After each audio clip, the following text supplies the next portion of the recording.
Alam mo ba na may uri ng manipulasyon na hindi gumagamit ng sigawan, pananakot o drama? Pero mas epektibo pa kaysa doon?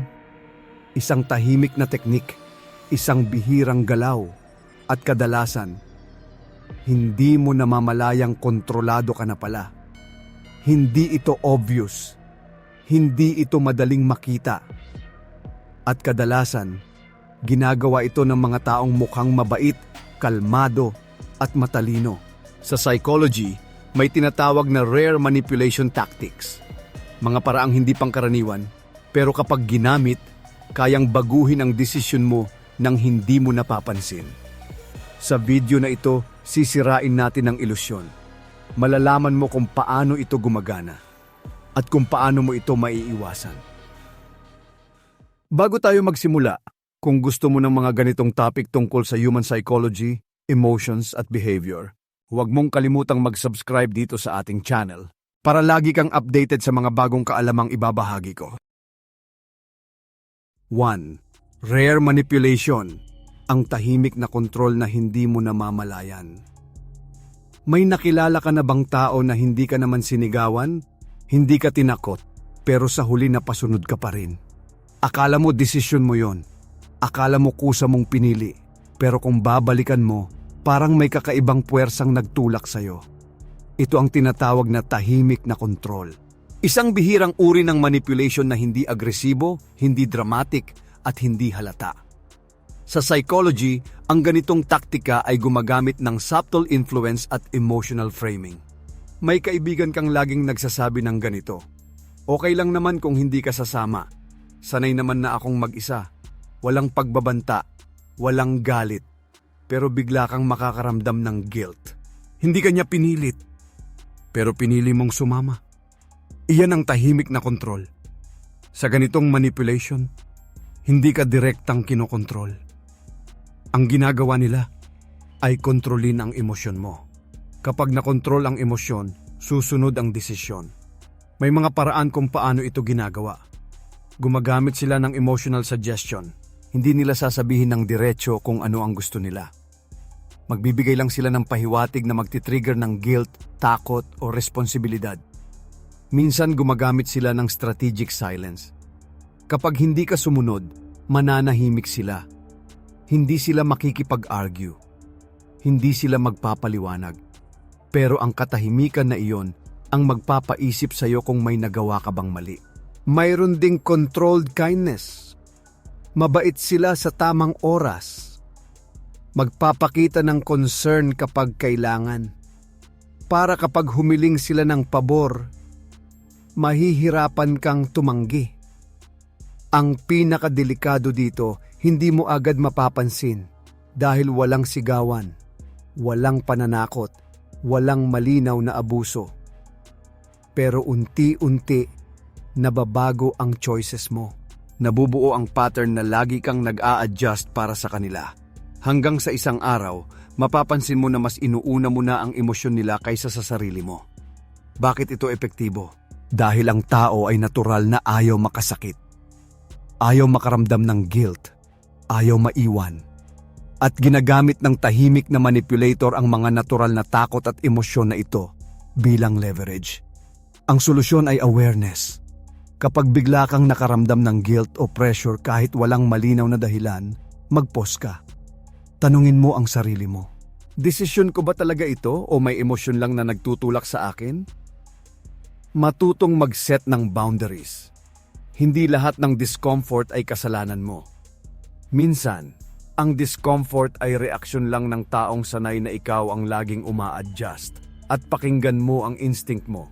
Kapag pakiramdam mo may hindi tama, kadalasan may dahilan iyon. Ang tahimik na kontrol ay bihira dahil hindi ito obvious. Pero kapag natutunan mong makita ang pattern, mawawala ang kapangyarihan nito. Sa susunod na may magparamdam sa iyo ng pressure na hindi mo maipaliwanag, tandaan mo ito. Hindi lahat ng mabait ay walang intensyon. At hindi lahat ng tahimik ay walang kontrol.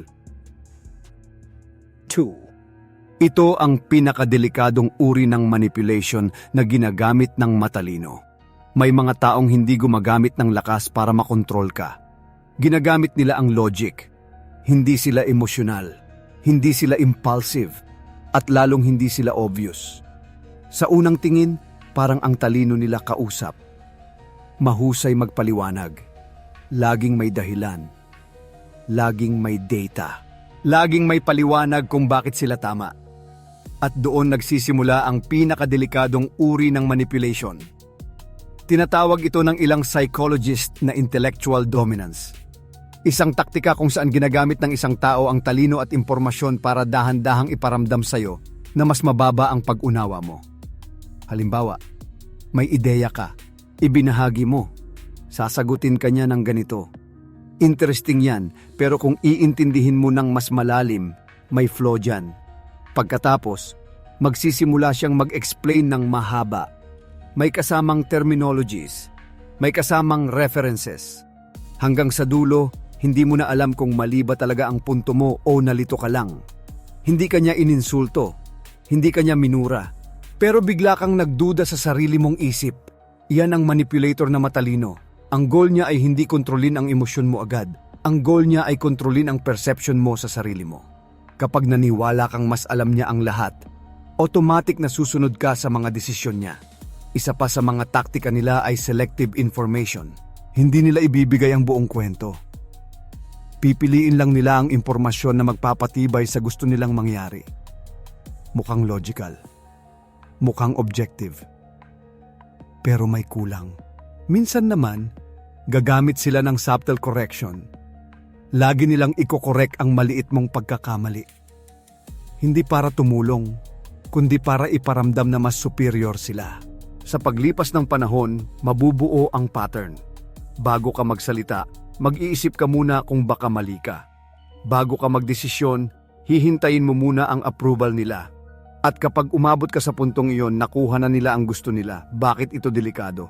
Dahil hindi ito mukhang manipulasyon, mukha itong debate, mukha itong discussion, mukha itong intellectual exchange. Pero sa likod nito, unti-unting nababawasan ang tiwala mo sa sarili mong pag-iisip. Ang solusyon ay critical awareness. Hindi porket mas magaling magsalita ang isang tao ay mas tama siya. Hindi porket mas marami siyang alam ay siya na ang laging may huling salita. Mag-research ka rin, magtanong ka, at huwag mong hayaang ma-intimidate ka ng malalalim na salita. Ang tunay na talino ay hindi nanliliit ng iba para lang magmukhang superior. Kapag napansin mong mas madalas kang nagdududa sa sarili mo kapag kausap mo ang isang tao, mag-isip ka. Baka hindi ka kulang sa talino. Baka may gumagamit lang ng talino para kontrolin ka. 3. Rare psychological manipulation na ginagamit ng mga mastermind. May mga tao na hindi mo agad mapapansin na may agenda. Hindi sila maingay. Hindi sila dominante. Hindi sila laging nasa harap. Pero kapag may nangyari, parang sila ang laging panalo. Ito ang uri ng manipulasyon na kadalasang ginagamit ng mga mastermind. Hindi sila basta kumikilos. Nagpaplano sila, nag-o-observe sila, at hinihintay nila ang tamang timing. Ang teknik na ito ay tinatawag na strategic positioning. Sa halip na kontrolin ka ng direkta, kinokontrol nila ang sitwasyon sa paligid mo. Inaayos nila ang environment, ang impormasyon, at ang timing para ang piliin mo ay eksakto kung ano ang gusto nila. Halimbawa, may grupo kayo na kailangang magdesisyon. Hindi sila agad magsasalita. Hahayaan muna nilang magbigay ng opinyon ng iba. Tahimik lang silang nakikinig. Habang nakikinig, iniipon nila ang weaknesses ng bawat argumento.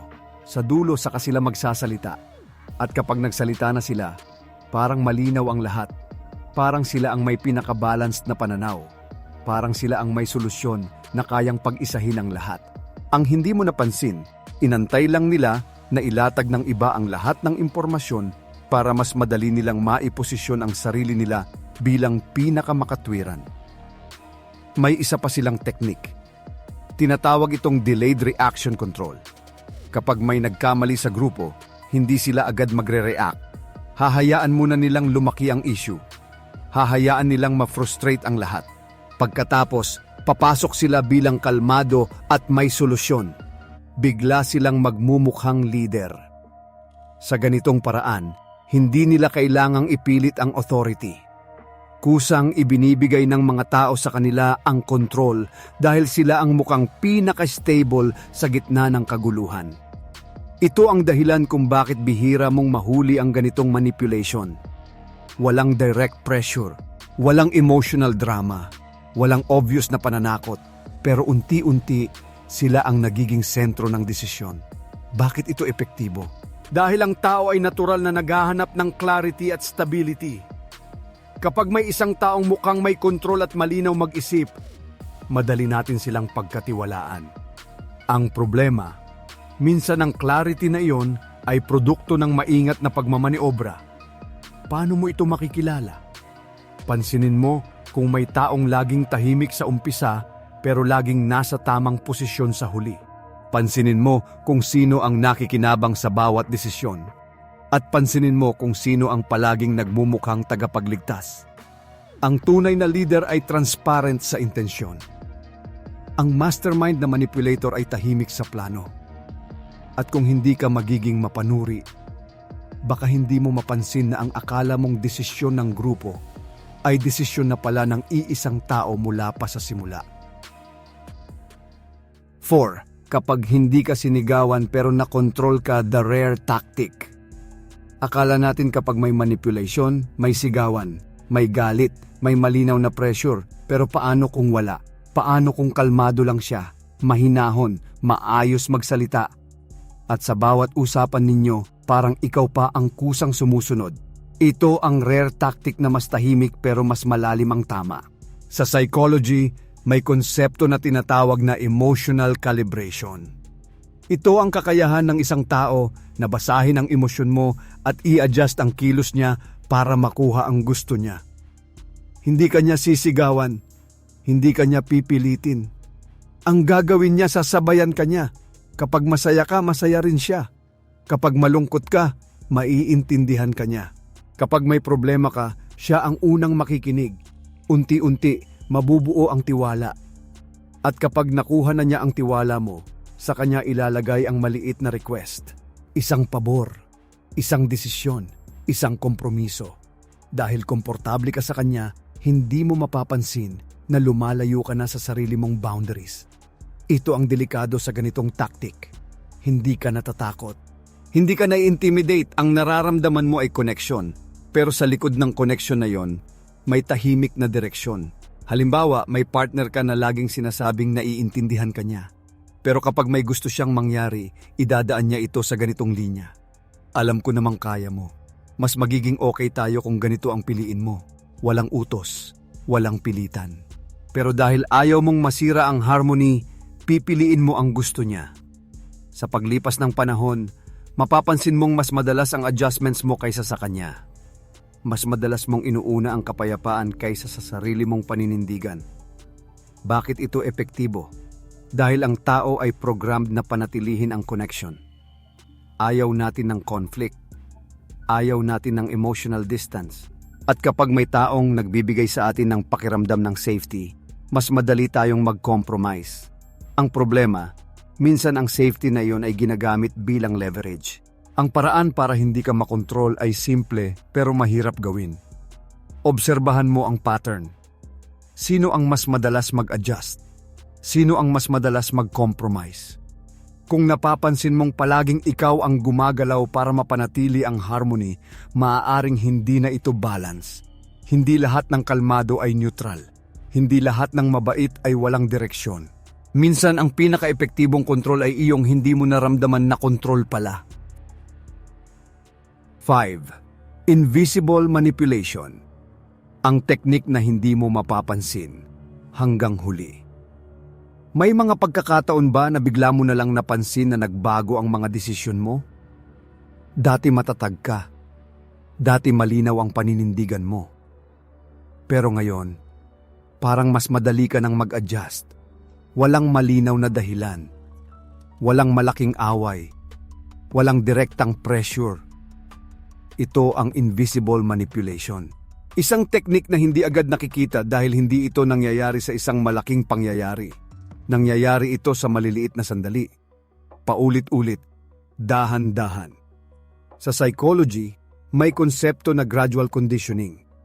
Kapag ang isang tao ay paulit-ulit na inilalagay sa maliit na kompromiso, nasasanay ang isip niya na tanggapin ito bilang normal. Halimbawa, sa una maliit lang ang hinihingi, konting pabor, konting adjustment, konting pag-intindi. Sasabihin mo sa sarili mo, okay lang ito, maliit lang naman. Sa susunod mas malaki ng kaunti. Pero dahil nakapag-adjust ka na dati, mas madali mo na itong tinatanggap. Hanggang sa dumating ang punto na ang dating hindi mo papayagan, normal na lang sa iyo. Ang invisible manipulation ay hindi tungkol sa isang malaking utos. Ito ay tungkol sa pattern ng maliliit na hakbang na nagbabago sa standard mo. May isa pang paraan kung paano ito ginagawa. Tinatawag itong normalization of behavior. Kapag may ginagawa silang hindi tama, ipapakita nila na parang normal lang iyon. Ipaparamdam nila na ikaw ang masyadong sensitive kung hindi mo ito tatanggapin. Unti-unti, magdududa ka sa sarili mong boundaries. Baka nga ako ang masyadong strict, baka ako ang mali, baka dapat mas maging understanding ako at doon nagsisimula ang pagkawala ng linya mo. Ang delikado sa invisible manipulation, hindi mo ito mararamdaman habang nangyayari. Mapapansin mo lang kapag malayo ka na sa dating bersyon ng sarili mo. Kapag mas madalas ka nang nag-e-explain kaysa magdesisyon. Kapag mas madalas ka nang humihingi ng validation kaysa magtiwala sa sarili. Bakit ito gumagana? Dahil ang tao ay mabilis mag-adapt. Kapag paulit-ulit mong nararanasan ang isang bagay, nagiging bahagi ito ng comfort zone mo kahit dati ay hindi mo iyon tinatanggap. Ang paraan para mapigilan ito ay self-check. Paminsan-minsan, tanungin mo ang sarili mo. Kung ngayon ko lang ito mararanasan, papayag ba ako? Kung ang sagot ay hindi, pero ginagawa mo pa rin, maaaring nasanay ka na sa isang pattern na hindi mo namamalayan. Hindi lahat ng pagbabago ay growth. Minsan, ang pagbabago ay resulta ng isang manipulasyong hindi mo nakita habang nangyayari. 6. Ang rare emotional manipulation na mukhang pagmamahal. May mga tao na hindi ka sasaktan ng harap-harapan. Sa halip, yayakapin ka nila. Ipaparamdam nila na espesyal ka, na ikaw ang mundo nila, na hindi nila kayang mabuhay nang wala ka. Sa una parang pagmamahal, pero sa dulo parang kulungan. Ito ang rare emotional manipulation na madalas na pagkakamalang tunay na pag-ibig. Sa psychology, may tinatawag na emotional dependency conditioning. Dahan-dahang ginagawa ng isang tao na maging sentro siya ng mundo mo, habang unti-unti ka namang nagiging sentro ng emotional stability niya. Sa simula, sobra ang effort, sobra ang atensyon, sobra ang pag-aalaga. Pakiramdam mo, finally, may taong lubos na nakakaintindi sa'yo. Pero habang tumatagal, mapapansin mong may kasamang kondisyon ang lahat. Kapag hindi ka agad nakapag-reply, may tampo. Kapag gusto mong mag-isa, may lungkot. Kapag may sariling plano ka, may guilt na kasunod. Hindi ka niya pinipigilan. Pero ipaparamdam niya na nasasaktan siya kapag hindi mo siya inuuna. At dahil ayaw mong makasakit, pipiliin mong mag-adjust. Unti-unti, mababawasan ang oras mo sa sarili mo. Mabawas ang espasyo mo sa mga kaibigan. Mabawas ang desisyon mong hindi siya kasama. At ang masakit, iniisip mo pa rin na ginagawa mo ito dahil mahal mo siya. Ang delikado sa ganitong manipulasyon, ginagamit nito ang pinakamalambot na parte ng tao, ang empathy, ang compassion, ang takot na makasakit ng taong mahal mo. Kapag nasanay kang ikaw ang laging nag-aayos ng emosyon niya, makakalimutan mong hindi mo responsibilidad ang lahat ng nararamdaman niya. Ang tunay na pagmamahal ay nagbibigay ng kalayaan. Ang manipulasyon na mukhang pagmamahal ay nagbibigay ng obligasyon. Paano mo ito makikilala? Kapag ang relasyon ay puno ng guilt kaysa growth. Kapag mas madalas mong tanungin kung masasaktan ba siya kaysa kung masaya ka ba. Kapag ang kapayapaan ay nakasalalay sa pagsunod mo. Hindi lahat ng sobrang pagmamahal ay healthy. Minsan ang pinakamatinding kontrol ay iyong nakabalot sa lambing. 7. Psychology ng silent control. Bakit ka sumusunod ng hindi mo alam? May mga pagkakataon ba na napasunod ka kahit wala namang direktang utos? Walang nagsabi na gawin mo ito. Walang malinaw na pressure, pero ginawa mo pa rin. Pagkatapos, saka mo lang naisip kung bakit ka pumayag. Ito ang silent control. Isang uri ng manipulation na hindi gumagamit ng malinaw na command. Sa halip, gumagamit ito ng impluensya na halos hindi mo namamalayan. Sa psychology, malakas ang epekto ng social expectation. Kapag may tao na may autoridad, mataas ang tingin o mahalaga sa atin, mas madali tayong sumunod kahit hindi nila tahasang hinihingi.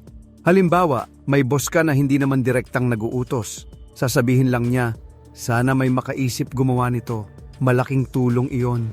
Hindi ka niya inutusan. Pero dahil gusto mong mapansin, gusto mong maging reliable, ikaw na mismo ang kikilos. Sa ganitong paraan, ikaw ang nagdesisyon, pero ang direksyon ay nagmula sa kanya. May isa pang anyo ng silent control. Ito ang paggamit ng approval at withdrawal. Kapag sumusunod ka, may papuri. Kapag hindi, may distansya. Hindi niya kailangang magalit. Sapat na ang malamig na pakikitungo para maramdaman mong may mali kang nagawa.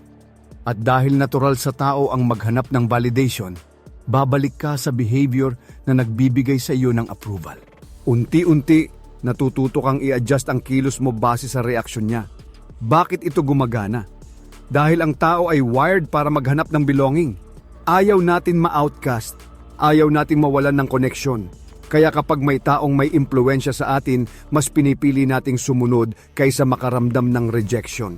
Ang problema, kapag nasanay kang sumunod ng hindi mo sinusuri, mawawala ang awareness mo sa sarili mong desisyon. Paano ito mapipigilan? Magsanay ng pause. Bago ka umuo, tanungin mo ang sarili mo kung gusto mo ba talaga ito o ginagawa mo lang dahil inaasahan. Pansinin mo rin kung may pattern ng reward at withdrawal. Kung ang kabaitan ng isang tao ay nakadepende sa pagsunod mo, maaaring hindi iyon tunay na respeto kundi kontrol. Ang tunay na impluensya ay hindi nangangailangan ng tahimik na pressure. At ang tunay na desisyon ay iyong malinaw sa iyo kung bakit mo pinili. Kung hindi mo maipaliwanag kung bakit ka sumunod, maaaring may silent control na gumagalaw sa likod ng eksena. 8. Rare mind games. Ang manipulation na ginagamit ng high-level thinkers. Hindi lahat ng mind games ay obvious. May mga tao na hindi nakikipaglaro sa emosyon mo ng direkta.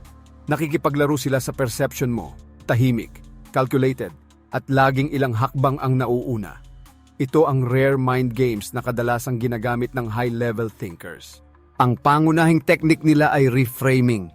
Hindi nila babaguhin ang sitwasyon, babaguhin nila kung paano mo ito tinitingnan. Halimbawa, may problema kayong dalawa. Sa halip na harapin ang issue, sasabihin niya, hindi ito tungkol sa ginawa ko. Baka masyado ka lang sensitive. Biglang nabaliktad ang usapan. Mula sa aksyon niya, napunta ang focus sa reaksyon mo. Unti-unti, magdududa ka kung tama ba ang nararamdaman mo. May isa pa silang teknik. Tinatawag itong strategic unpredictability. Minsan sobrang bait, minsan malamig, minsan supportive, minsan distant. Hindi mo alam kung saan ka lulugar. At dahil gusto mong bumalik ang version niya na mabait at warm, mas nag-effort ka, mas nag-a-adjust ka, mas sinusubukan mong hulaan kung ano ang gusto niya. Sa ganitong paraan, ikaw ang nag-i-invest ng mas maraming energy habang siya ang may control sa rhythm ng relasyon. Ang high-level thinker na manipulator ay bihirang mag-react ng impulsive. Pinag-iisipan niya ang timing. Pinag-iisipan niya ang mga salitang gagamitin. Alam niya kung kailan mananahimik at kung kailan magsasalita. At dahil mukhang kalmado at rasyonal siya, mas madali siyang paniwalaan. Bakit ito epektibo? Dahil ang isip ng tao ay gustong makahanap ng pattern. Kapag may inconsistency, sinusubukan natin itong ayusin. Sinusubukan nating intindihin. Habang ginagawa mo iyon, mas lalo kang naa-attach sa proseso. Ang paraan para hindi ka malaro sa ganitong mind game ay clarity. Kapag may issue, ibalik mo sa core. Ano ba talaga ang nangyari? Ano ba talaga ang sinabi? Huwag mong hayaang maligaw ang usapan sa kung paano ka nag-react kung ang problema ay malinaw na aksyon. Pansinin mo rin ang pattern ng unpredictability. Kung ang kabaitan ay ginagamit bilang reward at ang lamig ay ginagamit bilang control, hindi iyon emotional depth. Iyon ay taktika. Ang tunay na talino ay hindi kailangang maglaro ng isip ng iba para manalo. Kapag napansin mong mas pagod ka sa pag-intindi kaysa sa pag-enjoy ng relasyon, maaaring hindi ito simpleng komplikasyon. Maaaring may mind game na nangyayari. 9. Ang pinakabihirang manipulation technique na kayang sirain ang desisyon mo. May mga desisyon ka bang dati ay sigurado ka, pero dahil sa isang tao, bigla kang nagbago ng isip?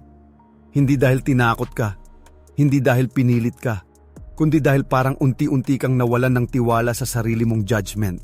Ito ang isa sa pinakabihirang manipulation technique, ang systematic doubt planting. Sa technique na ito, hindi ka nila kokontrahin ng direkta. Hindi nila sasabihing mali ka. Sa halip magtatanong sila, sigurado ka ba dyan? Napag-isipan mo ba talaga? Handa ka ba sa magiging consequence? Sa unang tingin parang concern. Parang gusto ka lang nilang tulungan.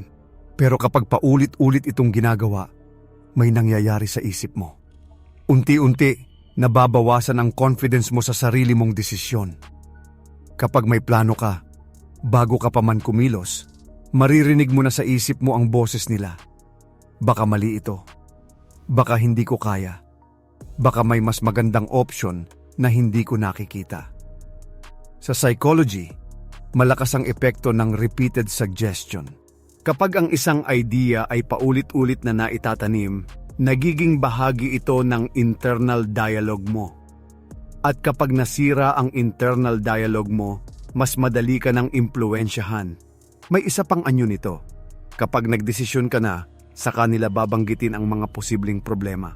Hindi para paghandaan mo, kundi para madelay ka. Habang mas tumatagal ang pagdedesisyon mo, mas lumalakas ang doubt. Hanggang sa isang araw, hindi ka na gumagalaw. Hindi dahil wala kang kakayahan, kundi dahil nasanay ka ng magduda. Bakit ito delikado?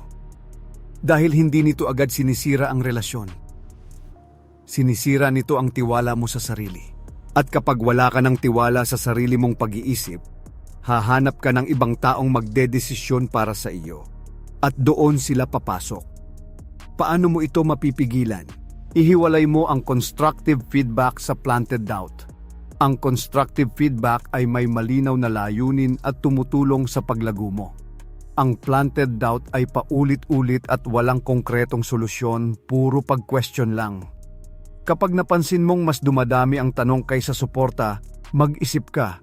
Hindi lahat ng nagdududa sa desisyon mo ay nagmamalasakit.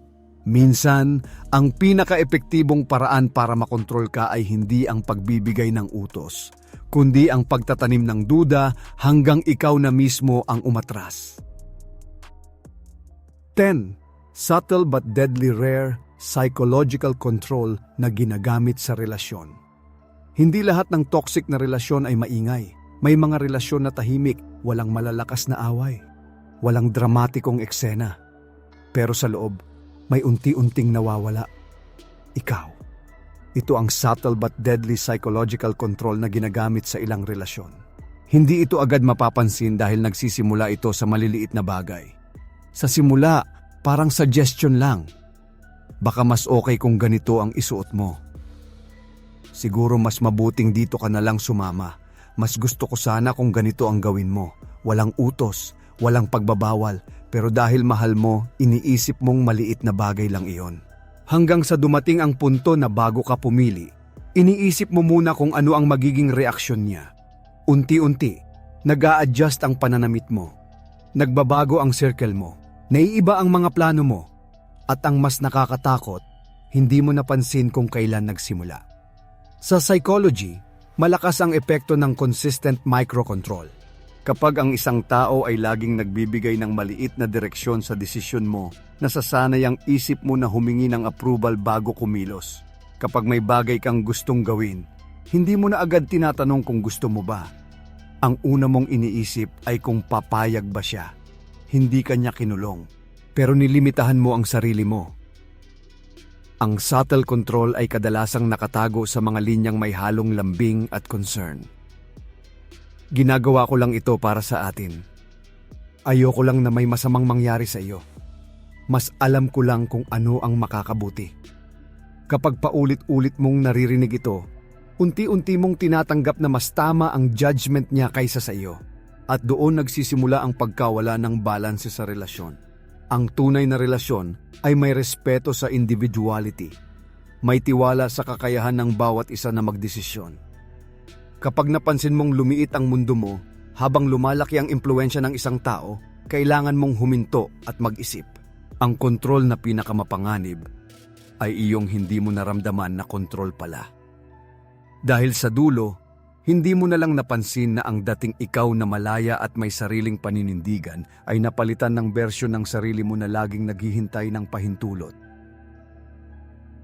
Ngayon alam mo na, hindi lahat ng manipulation ay maingay, hindi lahat ng kontrol ay halata, at hindi lahat ng nakakasakit ay may sigawan.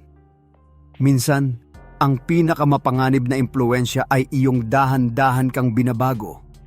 Hanggang sa isang araw, mapapansin mong iba na ang mga desisyon mo. Iba na ang boundaries mo. Iba na ang version mo. Ang tunay na kapangyarihan ay hindi ang makontrol ang iba, kundi ang maintindihan kung kailan ka kinokontrol.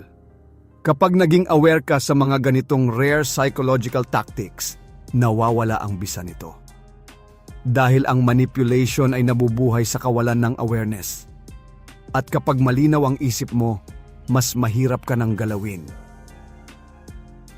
Kung gusto mo pang matutunan ang mga ganitong psychology insights tungkol sa human behavior at personal development, mag-subscribe ka na at i-turn on ang notification bell para lagi kang updated sa mga bagong episode dito sa ating channel.